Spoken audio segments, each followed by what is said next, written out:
Okay, let's get good at understanding where these triads can be played and what chord they are going to be. It's going to really help you to add some flavor to a solo performance or when you're accompanying someone or playing with a band. So there's 3 shapes for triads that are starting that are just on the 4th, 3rd, and 2nd string. We're just focusing on these 3 shapes that we play on those 3 strings. That's what this video is about. So we have that shape, and that shape is the root position shape. It's a lot like an F major 7th. So we should be pretty familiar. We should have muscle memory to play that shape. So the root position triad, the root is in the bass. Okay? And the order of the strings from top to bottom of these 3 strings will always go in this sequence. It'll always go, and it doesn't always start with the root, but it'll just always be in this sequence of root 3 5, root 3 5, root 3 5, or 3 5, root 3 5. It's always 3 5 root.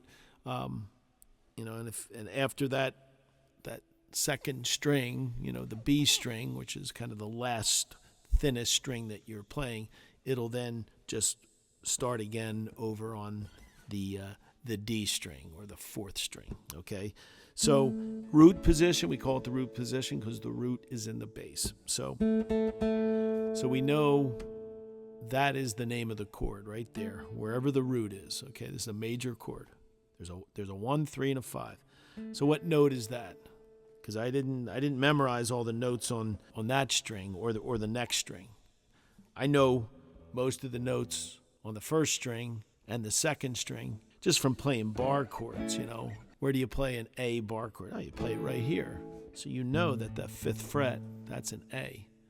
And then, of course, you know that one's a G. So I would suggest that you get comfortable with what note is on each fret of the low E string and the A string. Because if you're playing a bar chord, say you're playing a song in A, oftentimes it's goes to the D, and that is the D. So learn those 2. Okay, root position triad, we know that that's the root.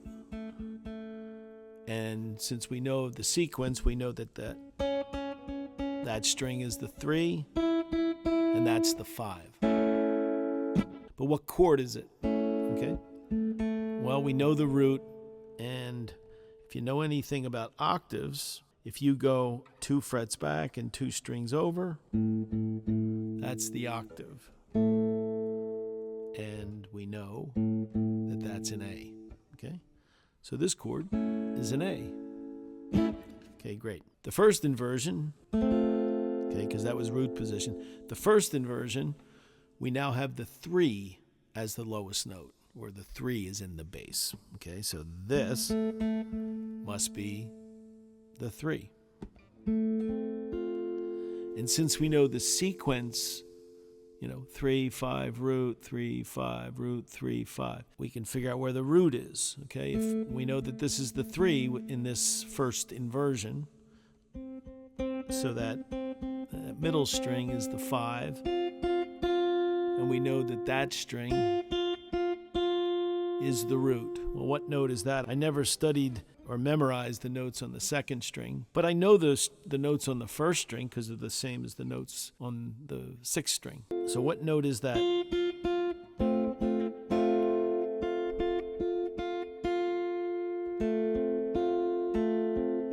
Okay, well, we know it's the root, but what's the chord? All right, well, I'm kind of looking where that is. If it was 1 back, it would be the E, because that's how I tune my guitar. But it's 1 up from that, so it's an F. So that's an F chord, because I know where the root is. I got it. A, F, A, F. Good drill. Just play these 2. Okay, that first inversion, rather than, and the chart may show 3 dots, because that's where you're fretting, or they're the notes that you're voicing.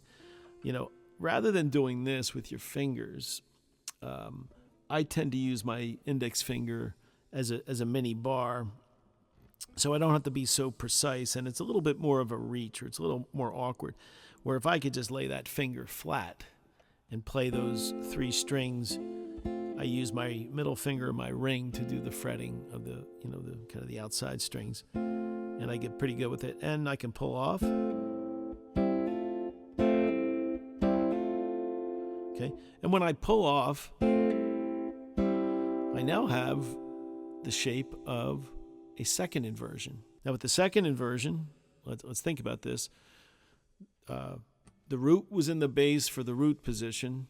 The first inversion, the 3 was in the bass. For this second inversion, the 5 is in the bass. Okay? So that's the 5.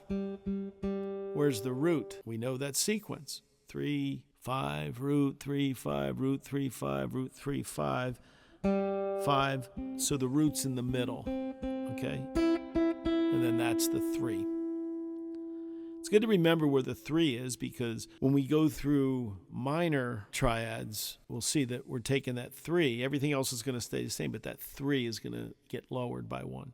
But that'll be in another video. We'll kind of wind this one up here. So now we know the root is in the middle. Well, what note is that?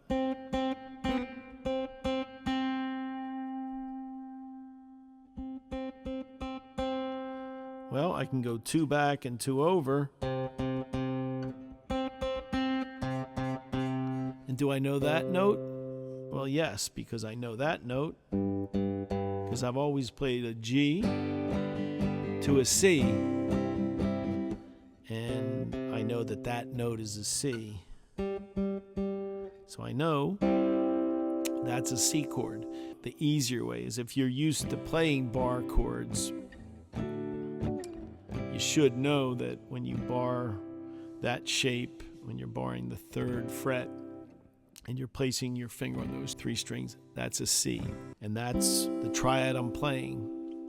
So that is a C. So what did we play? We played an A with the root position.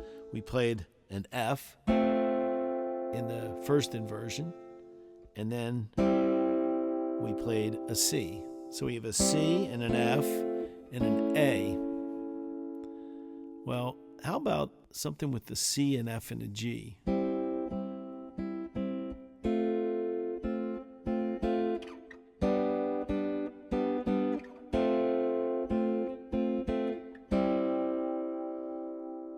There's a lot of ways you can loop around C's, F's, and G's. Well, that's a C.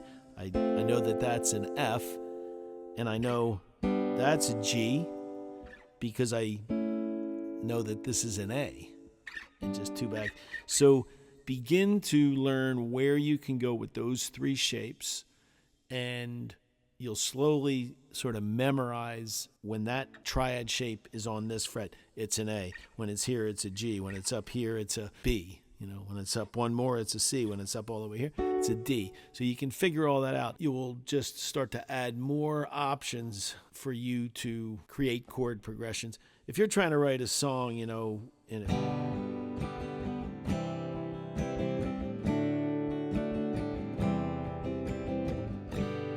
G, C, D, C, G.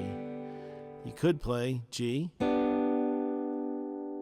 C, D,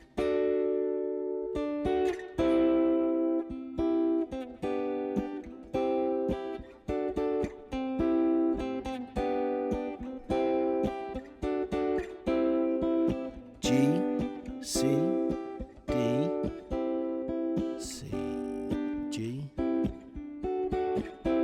instead of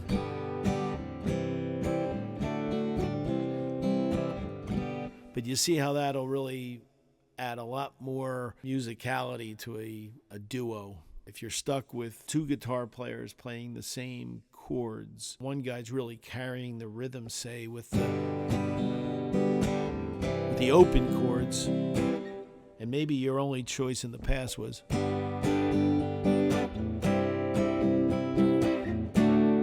okay, now you can go.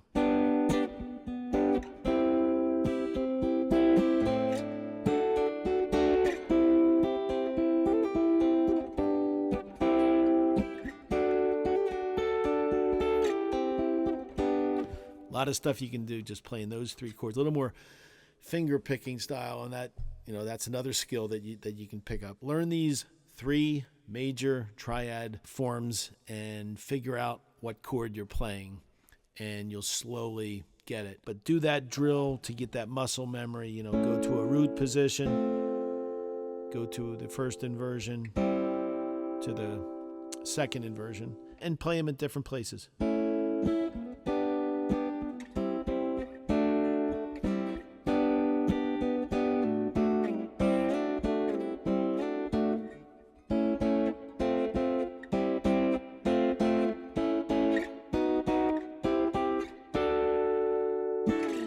Okay? Good luck.